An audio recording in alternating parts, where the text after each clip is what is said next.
all farmland, cattle country, all very rich farmland. It's always been farmland, and it always should be farmland. It's a crime to try and make it into a gas field. The hill here on your left is where they're going to put the well down.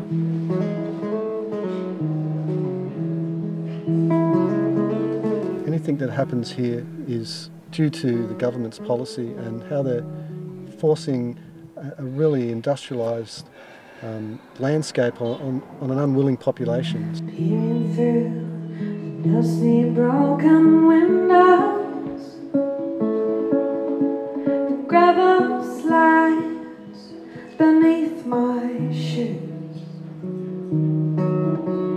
Maybe today is the end of the world, and I have nothing left, nothing to lose. I've got a farm about 8 kilometres up the road. This is a group of concerned landowners and supporters who don't want to see the gas well go ahead, don't want this area turned into a gas field. So. Beagles against gas. He hates it. All sorts of people, farmers and students, and people are taking time off work and just all coming together to give us a hand. My family are the Armstrong family. They've lived here at Bentley continuously since 1866. That's 148 years of continuous history here at Disputed Plains. If a gas field's put in here, you can wipe 2/3 off your property straight away because no one wants to live in a gas field. This is Disputed Plain here, and there could be up to 50 wells on here with holding ponds.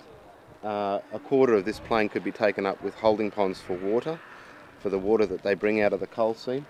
For the gas to release, they have to do that, and it would be a series of wellheads that would flare 24 hours a day, spewing out toxic fumes with 3 or 4 compressor stations.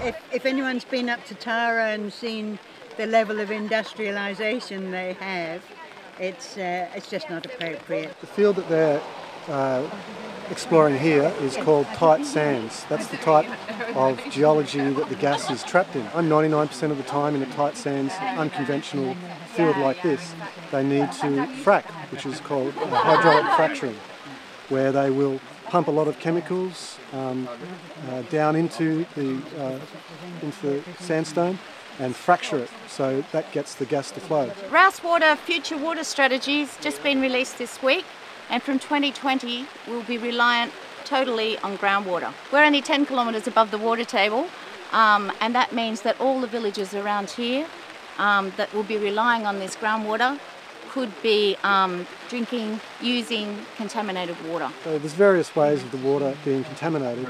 First of all, they need to drill down 2 kilometres.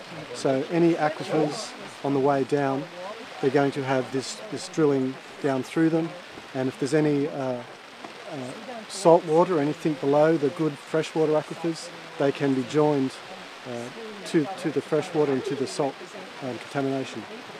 They say that they put down steel casing and cement, but this can fail, and it usually does fail over a period of time. And the other is the hydraulic fracking. It's quite an uncontrolled process, so if these fractures spread out too far, more than that they expect, well, that can then again join these 2 different types of aquifers together. The CSIRO, I mean, it's not like a load of freaky scientists making up these ideas. CSIRO are saying that if there's any damage to aquifers and groundwater, it's going to conservatively take 500 years to repair. I mean, that's just, the risk's too great, isn't it? This fracking thing is toxic. It fracking defies all logic. Beauty mate, lock the gate, the bank is gonna have to wait. CSG is not for me, I don't dig it. CSG is not for me if you don't mind. CSG is not for me. No fracking way.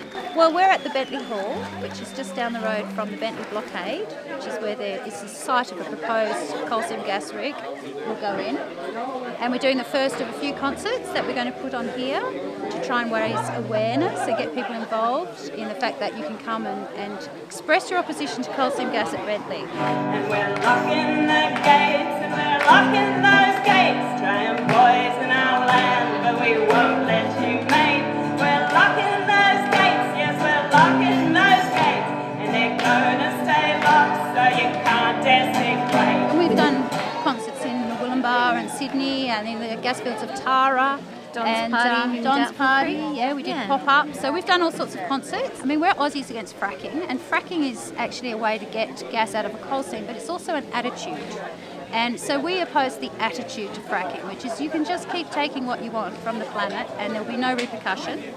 We're opposed to people who would put the future security of our children's future and the animals and the trees and everyone's future security at risk to make a profit. So they're frackers. And we're not frackers, and most people aren't frackers, and we want to get rid of them. We think the attitude has to change. So it's not just coal seam gas, it's an attitude.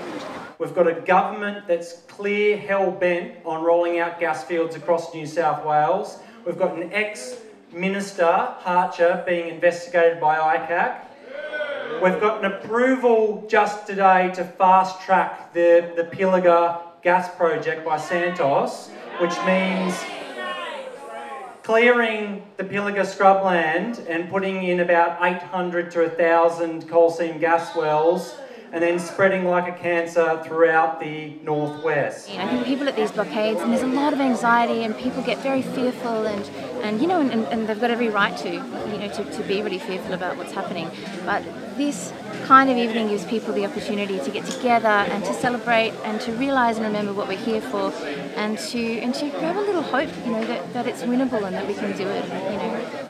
Because of the government and the police doing the government's bidding and both doing the bidding of the gas producers, it's going to criminalise innocent people, elderly people, young people, whatever.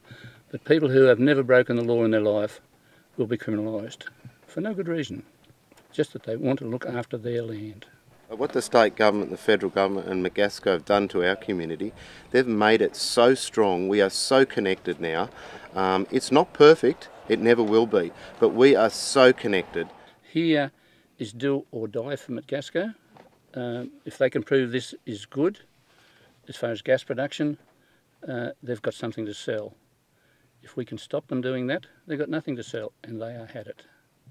If they win, we're had it. So it's do or die for us, it's do or die for them. Keep your fingers crossed that we can stop it going ahead.